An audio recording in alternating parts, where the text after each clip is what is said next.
ಎಲ್ಲ ಕನ್ನಡದ ಮನಸ್ಸುಗಳಿಗೆ ನಮಸ್ಕಾರ.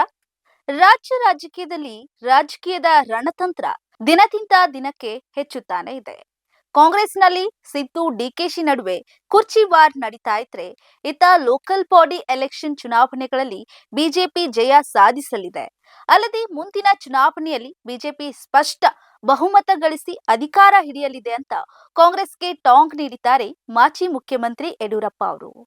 ರಾಜಕೀಯ ಸನ್ಯಾಸವನ್ನ ಸ್ವೀಕಾರ ಮಾಡಿದ ಮೇಲೆ ಮತ್ತೆ ಯಡಿಯೂರಪ್ಪ ಅವರು ಅಖಾಡಕ್ಕೆ ಇಳಿದಿರೋದು ಯಾವ ಕಾರಣಕ್ಕೆ ಅನ್ನುವಂತ ಒಂದು ಪ್ರಶ್ನೆ ಮೂಡಿರುವಂತದ್ದು.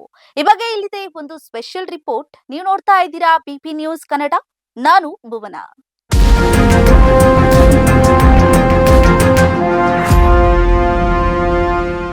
ಹೌದು, ರಾಜ್ಯದಲ್ಲಿ ಕಾಂಗ್ರೆಸ್ ಸ್ಪಷ್ಟ ಬಹುಮತ ಗಳಿಸಿ ಅಧಿಕಾರದಲ್ಲಿದ್ರೆ ಬಿಜೆಪಿ ಕೇಂದ್ರದ ಚುಕ್ಕಾಣಿ ಹಿಡಿದಿದೆ.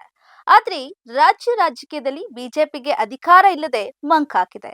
ಮುಂದಿನ ಲೋಕಲ್ ಬಾಡಿ ಎಲೆಕ್ಷನ್ ಹಾಗೂ 28ರ ವಿಧಾನಸಭೆ ಎಲೆಕ್ಷನ್ ನಲ್ಲಿ ಬಹುಮತ ಗಳಿಸಲೇಬೇಕು ಅಂತ ಮಾಜಿ ಮುಖ್ಯಮಂತ್ರಿ ಬಿಎಸ್ ಯಡಿಯೂರಪ್ಪ ಅವರು ವಿಶ್ವಾಸವನ್ನ ವ್ಯಕ್ತಪಡಿಸಿದ್ದಾರೆ.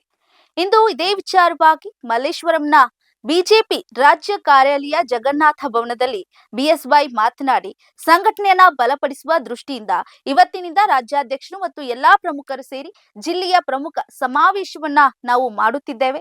ಮುಂಬರುವ ಸ್ಥಳೀಯ ಸಂಸ್ಥೆಗಳ ಚುನಾವಣೆಯ ಬಗ್ಗೆ ಕೂಡ ಚರ್ಚಿಸ್ತಾ ಇದ್ದೇವೆ. ಈ ಸರ್ಕಾರದ ದುರಾಡಳಿತವನ್ನ ಜನರ ಗಮನಕ್ಕೆ ತರುವ ಮೂಲಕ ನಮ್ಮ ಪಕ್ಷದ ಅಭ್ಯರ್ಥಿಗಳನ್ನ ಗೆಲ್ಲಿಸುವ ಕಡೆ ವಿಶೇಷವಾದ ಗಮನವನ್ನ ಕೊಡೋದಕ್ಕೆ ತೀರ್ಮಾನ ಮಾಡಿದ್ದೇವೆ ಅಂತ ತಿಳಿಸಿದ್ರು. ಪ್ರತಿ ಜಿಲ್ಲಾ ಪ್ರಮುಖರ ಸಮಾವೇಶ ಸಂಘಟನೆಯನ್ನು ಬಲಪಡಿಸೋ ದೃಷ್ಟಿಯಿಂದ ರಾಜ್ಯದ ಅಧ್ಯಕ್ಷರು ಎಲ್ಲ ಪ್ರಮುಖರು ಸೇರಿ ಸಭೆಯನ್ನು ಮಾಡ್ತಾ ಇದ್ದೇವೆ. ಬರುವಂಥ ಲೋಕಲ್ ಬಾಡಿ ಎಲೆಕ್ಷನ್ಸ್ ಬಗ್ಗೆ ಸಹ ಚರ್ಚೆ ಮಾಡಿ ಈ ಸರ್ಕಾರದ ದುರಾಡಳಿತವನ್ನು ಜನರಿಗೆ ಗಮನಕ್ಕೆ ತರುವುದರ ಮೂಲಕ ನಮ್ಮ ಪಕ್ಷದ ಅಭ್ಯರ್ಥಿಯನ್ನು ಗೆಲ್ಲಿಸೋ ಕಡೆ ವಿಶೇಷವಾದ ಗಮನ ಕೊಡಬೇಕು ಅಂತ ತೀರ್ಮಾನ ಮಾಡಿದ್ದೇವೆ. ಅದರಂತೆ ಇವತ್ತು ಸಭೆ ನಡೀತಾ ಇದೆ. From today onwards, the district level important leaders meeting is conducted, and more than 5 or 6 districts important leaders we are going to discuss, strengthen the organization, and also in future election and local body election also we are going to discuss today, and within 4-5 days we are going to complete almost all the district important leaders meeting. ಇನ್ನು ಕಾಂಗ್ರೆಸ್ ಸರ್ಕಾರದ ದುರಾಡಳಿತದ ಬಗ್ಗೆ ಜನರಿಗೆ ತಿಳಿಸಿ ನಮ್ಮ ಅಭ್ಯರ್ಥಿಗಳನ್ನ ಗೆಲ್ಲಿಸೋ ಕಡೆ ಹೆಚ್ಚು ಗಮನ ಕೊಡ್ತೀವಿ ಅಂದ್ರು. ಸಿದ್ದರಾಮಯ್ಯ ಅತಿ ಹೆಚ್ಚು ದಿನಗಳ ಕಾಲ ರಾಜ್ಯದ ಮುಖ್ಯಮಂತ್ರಿಯಾಗಿ ದಾಖಲೆ ಮಾಡಿರೋ ಕುರಿತು ಪ್ರಶ್ನೆಗೆ ಅವರು ಉತ್ತರವನ್ನ ನೀಡಿದ್ದಾರೆ. ಇನ್ನು ದೇವರಾಜ್ ಅರಸು ಅವರ ಆಡಳಿತ ವೈಖರಿಯೇ ಬೇರೆ, ಅಲ್ಲದೆ ಇವರ ಆಡಳಿತದ ವೈಖರಿಯೇ ಬೇರೆ. ಅರಸು ಅವರ ಜೊತೆ ಇವರನ್ನ ಕಂಪೇರ್ ಮಾಡಬೇಡಿ ಅಂದ್ರು.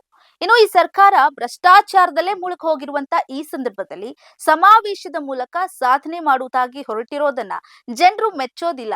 ಈಗಾಗಲೇ ಸ್ಥಳೀಯ ಸಂಸ್ಥೆಗಳ ಚುನಾವಣೆಯಲ್ಲಿ ಬಿಜೆಪಿ ಜಯಭೇರಿ ಪಡಿತಾ ಇದೆ ಅಂತ ತಿಳಿಸಿದ್ರು. ಸಿದ್ದರಾಮಯ್ಯ ಅವರು ಅತಿ ಹೆಚ್ಚು ದಿನದ ಕಾಲಕ್ಕೆ ಮುಖ್ಯಮಂತ್ರಿಯಾಗಿ ದಾಖಲೆ ಮಾಡಿದ್ದಾರೆ. ದೇವರಾಜ ಅರಸು ನಂತರ ಆ ರೀತಿ ಒಂದು ಒಳ್ಳೆಯ ಕೆಲಸವನ್ನು ಮಾಡಿ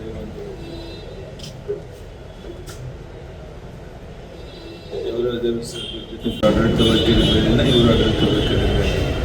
ಈ ಸರ್ಕಾರ ಭ್ರಷ್ಟಾಚಾರದಲ್ಲಿ ಮುಳುಗಿ ಹೋಗಿರುವಂಥ ಈ ಸಂದರ್ಭದಲ್ಲಿ ಈ ರೀತಿಯ ಸಮಾವೇಶದಿಂದ ಅಥವಾ ಏನೋ ದೊಡ್ಡ ಒಂದು ಸಾಧನೆಯನ್ನು ಮಾಡ್ತೇನೆ ಅಂತ ಹೇಳಿಕೊಳ್ಳುವಂಥದ್ದು